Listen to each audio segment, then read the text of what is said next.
আপনারা দেখেছেন যে ফারাক্কার 44টা গেট খুলে দেওয়া হয়েছে, তিস্তার সকল গেট খুলে দেওয়া হয়েছে। দেখবেন যে গল্পটা সবচেয়ে বেশি বলে যে উজান থেকে আসা বৃষ্টির পানি, ভারতের নাম বলে না, ভাসুরের নাম দেখবেন কোনো গণমাধ্যম বলে না। উজান থেকে পানিটা কোত্থেকে আসে? উজানে কি দেবদৈত্য আছে ওরা পানি ছেড়ে দেয়? ওখানে কি তাবিজ দিতে হবে?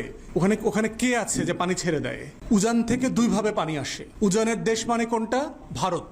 উজান শব্দের মানে বাংলাদেশিদেরকে বুঝতে হবে, উজান মানে হচ্ছে ভারত, আমরা ভাটির দেশ। তো উজান থেকে দুইভাবে পানি আসে। উজান থেকে পানি আসে, একটা হচ্ছে বৃষ্টির পানি আসে। পৃথিবীতে সবচেয়ে বেশি বৃষ্টিপ্রবণ অঞ্চল হচ্ছে আমাদের যে পার্শ্ববর্তী ভারতের যে রাজ্য আছে মেঘালয়। এই মেঘালয়ের শিলং চেরাপুঞ্জি হচ্ছে পৃথিবীতে গড়পট্টায় সবচেয়ে বেশি বৃষ্টি হয় হচ্ছে ওইখানে। উজানের দ্বিতীয় সোর্সের পানি হচ্ছে ভারতের বাঁধ, তিস্তা নদীতে বাঁধ সিকিমে, গঙ্গার উপরে ফারাক্কাতে বাঁধ পদ্মা নদীর উপরে, চায়না ব্রহ্মপুত্রের উপরে বাঁধ, 54টা অভিন্ন